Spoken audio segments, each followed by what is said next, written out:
बात करने के लिए आया हूं। आज भारत का हर नागरिक देख रहा है कि कैसे भारत की नारी शक्ति की उड़ान को रोक दिया गया, उनके सपनों को बेरहमी से कुचल दिया गया। हमारे भरसक प्रयास के बावजूद हम सफल नहीं हो पाए। एक बेहद महत्वपूर्ण विषय पर विशेषकर देश की माताओं, बहनों और बेटियों से बात करने के लिए आया हूं। आज भारत का हर नागरिक देख रहा है कि कैसे भारत की नारी शक्ति की उड़ान को रोक दिया गया, उनके सपनों को बेरहमी से कुचल दिया गया। हमारे भरसक प्रयास के बावजूद हम सफल नहीं हो पाए। हम लोग सुने सामने तो ये जा रहे थे आगरा, लेकिन तब हमने कहा कि हम यहाँ सुन रहे हैं भैया, आगरा पहुंचते पहुंचते टाइम बीत जाएगा, तो आप भी यहीं आकर के सुने, ये भी हम लोगों का एक सौभाग्य हो गया। तो मैं चाहूंगा कि भैया इस अवसर पे कुछ बोलना चाहते हो तो कुछ भी कुछ।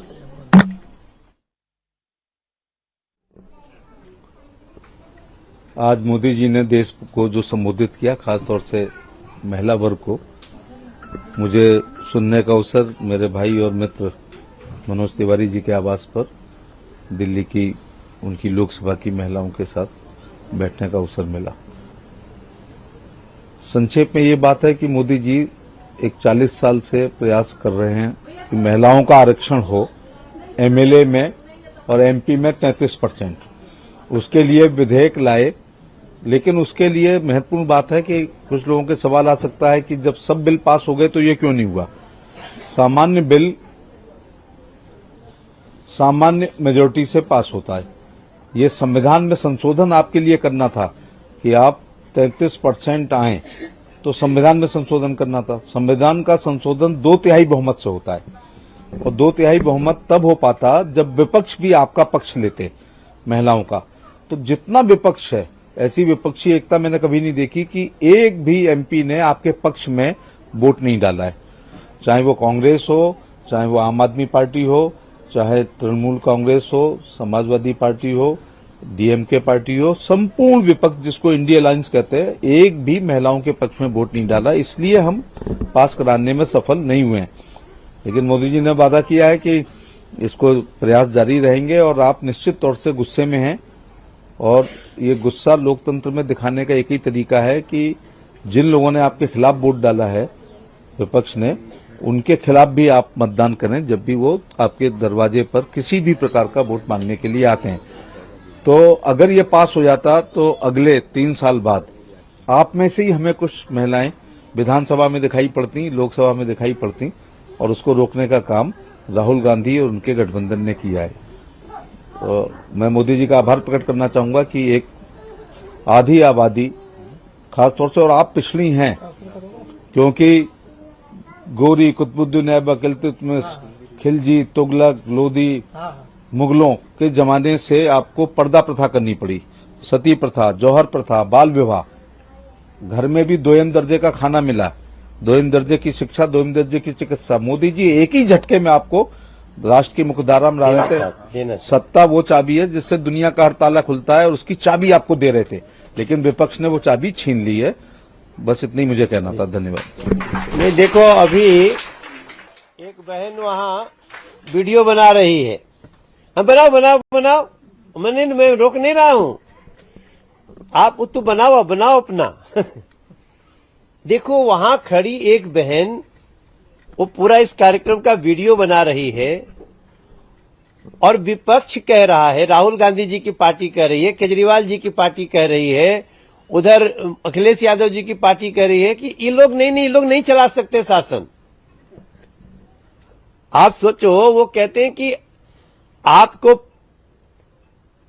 कल जिस सीट पे हम सांसद के रूप में बैठे हैं, कल कोई महिला आएगी तो मेरा विश्वास है कि जो माँ बहन बेटी हमें जन्म देती है वो हमसे अच्छा समाज चला सकती है। लेकिन उन लोगों का ये बात करना कि नहीं ये चला नहीं सकते और इसके लिए तरह तरह के बहाने बनाते हैं। तो देखो आज तो बहुत लोग यहाँ पे सब लोग आए हो, हमको तो 100 लोगों के साथ ही सुनना था, इतना वे बीच बीच में उठ के मुझे आप लोगों के लिए एक दूसरा एक्सटेंशन खोलना पड़ा, कुर्सी लगवानी पड़ी, हमको खुदे दरी पे बैठना पड़ा, पता नहीं बाद में क्या सोचेंगे लोग। लेकिन हम यही कहते हैं ना कि जहां नारी की पूजा होती है वहां देवता भी वास करते हैं। तो आप बहनों, आप सबसे, मीडिया भी यहां बहुत है, हमारा एक ही बात है। मोदी जी ने एक बहुत अच्छी बात कही, कोई बात नहीं, आज हमारे पास 5-5 साल पे डिसाइड होता है ना कि कितने सांसद हमारे रहेंगे। आज हमारे पास नंबर नहीं है, हमें पूरा विश्वास है जल्दी ये नंबर होगा और हम महिलाओं को 33% सदन में, संसद में भी, विधानसभा में भी बिठाएंगे। ये हमारा, आप सब बहनें जितने लोग आए हो आपका बहुत बहुत धन्यवाद। बीच में एक दीदी बोल रही थी, देखो नेता है, आपको बोली थोड़ा जोर से बोलो तो सुनाई देगा हमको, तो उसको किसी ने डांटा, नहीं हाँ सुनेंगे तब न समझेंगे। तो मैं आप सब लोगों का बहुत धन्यवाद। आज भारत का हर नागरिक देख रहा है कि कैसे भारत की नारी शक्ति की उड़ान को रोक दिया गया, उनके सपनों को बेरहमी से कुचल दिया गया।